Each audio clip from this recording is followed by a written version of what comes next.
mid and closer to that upper level in the region players to kind of have a more consistent way of guaranteeing like, okay, I'm gonna come into this tournament and then I'll be able to buy lunch tomorrow for myself or something. Like everybody's gonna get something out of this. And here are two guys that are certainly in a great position to get something out of this tournament. Xillion and Awestin, who have played a few times recently, sitting in winners semifinals. And they're going to be going at it, and potentially for one of these guys, like the last best of 3 that they'll play tonight. Yeah, I want to say Xillion's taken maybe 2 or 3 sets. Austin's probably taken like in the double digits against him. Certainly in the double digits, yeah. So yeah, definitely in Austin's favor. But Ness doesn't like swords. No, he does not. And there was a demonstration of how he also does not like shield pressure at a distance. I mean, he got shield poked by that forward smash. That's all I'm going to say. He got shield poked by that. Yeah, definitely at the distance. Like, if he... That move is dumb. That move is dumb. Thank you. We haven't had McBenedict back in a while, so we needed the reminder, yeah. But Xillion knew. He was like, if I just DI up and away, and then I spam jump, I will get out of that eventually. Even though, of course, he was also at a very high percent. But yeah, like, ooh, oh, there we go, getting the heal for Xillion. Actually, a pretty significant amount too. That was like what, 21-ish percent. Yeah, is that mashable? I think it is. I feel like it is, and I do mash when I get caught, but I don't know. I'm actually not positive. I am positive that Awestin. Oh, I was about to say he shouldn't have made that back, and the game was like, all right, bet. Yeah, like Awestin has like a lot of plot armor recoveries. Honestly, like he can make it back from anywhere, but. Unfortunate for him there. Oh my god, he's literally just on fire. Dude, Awestin was the Terminator. He was just standing in the middle of 2 fires. I love that recovery. Even though it did not work, that was a great idea. There's too much to talk about right now. Oh my gosh, there's fire everywhere. It's like we're watching Kane from WWE. A little bit, man. I don't know how Xillion manages to play Robin so fast. Like, I guess that could also be a matchup thing where you said, like, Ness doesn't like to deal with swords, so he'll get up close, especially when C heals like 30% off of absorbing an L Thunder. Awestin will be a little less afraid to go in. And that was a very good buffered roll.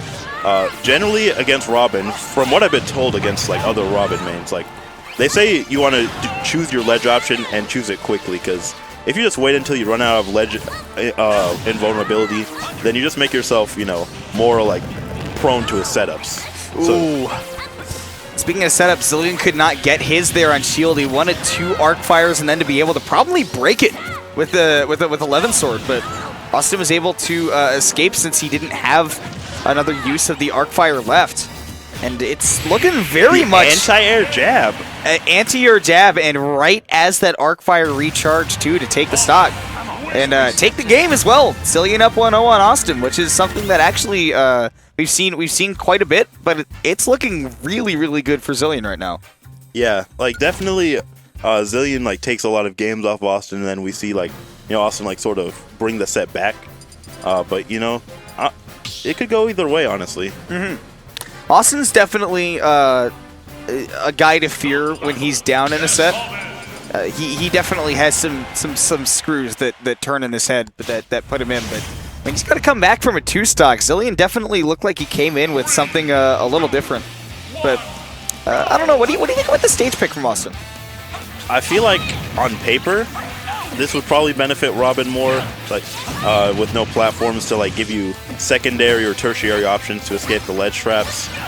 Just a little bit harder to land against, like medium charge neutral bees. But I mean, if I can't land, he can't land either. Yeah, and that must be what Austin's thinking right now. I mean, certainly the game plan there for Awestin was, oh yeah, Robin doesn't have a hitbox going up on that recovery, so I'll just throw him off stage. But that's literally what he cares about right now, is putting Xillion in a corner and then going from there. But that's his #1 priority at the moment. Very good roll right there out of the arc fire. Oh man, that was so good for Xillion that he hit that neutral air, but oh man, Austin's not letting him out. Yeah, I think if anything, FD, just a smaller space, it allows you to smother. Okay, so I know for a fact when that gets reflected by the bat, that does like 60 damage. It's a final smash. It is actually a final smash. That hurts so bad, man. Oh my gosh. Yeah, Awestin, compressing the space, double nair. Did you see also Xillion did that jab as an anti-air again? Yeah, that hitbox, I did not know about it. Ooh, text it. Oh, okay. that was not a regrab, so getting past the down air. But we got to see Awestin make this recovery back. He still had his double jump after that directional air dodge. Yeah, I did not know. I wouldn't have guessed either, but man, this is, he said, you know, Austin's got to come back from a 2-stock, and this might be the ultimate answer with a 3-stock. But got to get off the ledge against the Robin, and like you said, if you get that drip on that arc fire, not a lot you can do about it. Yep, sometimes you just have to hold it. Like, absolutely. But great nair. Still a great lead for Awestin. And, yep, covering the hang with the yo-yo, reacting to the roll. It's amazing that that killed without rage at like 120. That's actually crazy. Just Ness things.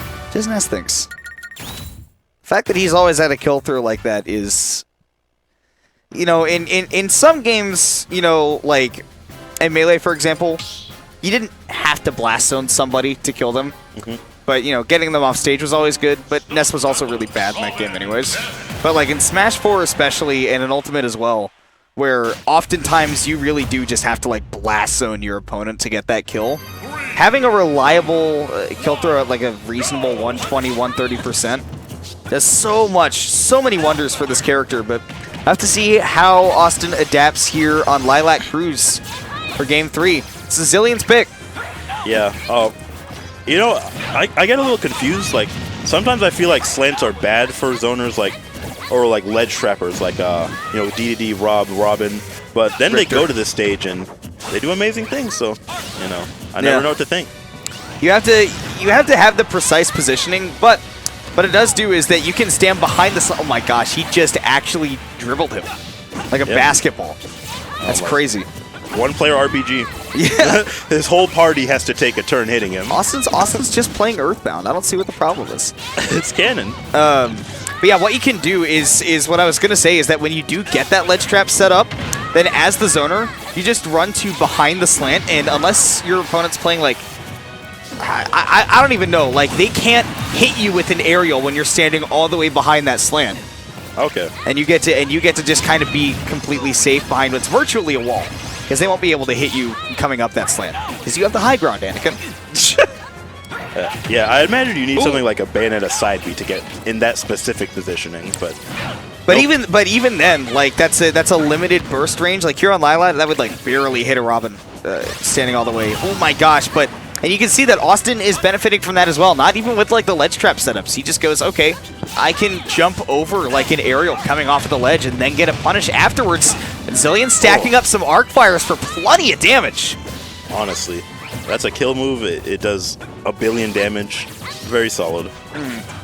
But Awestin still with the stock lead. Just he has the center stage now. See if he can keep holding on to it. You can see that he's getting a little aggressive now that, well, more aggressive than usual now that Xillion doesn't have Levin Sword. See the yo-yo come out again. Xillion's trying to mix up Austin's timing, and he is barely, speaking of timing, gonna miss on that down air. Yeah, that absolutely probably would have been it if he wasn't able to like DI in and tech, but yeah, just I think it might have been safer to go for the yo-yo, but you know, I don't disagree with the down air at all. It's usually the safe option. Nair to get rid of the book. Very good for Awestin.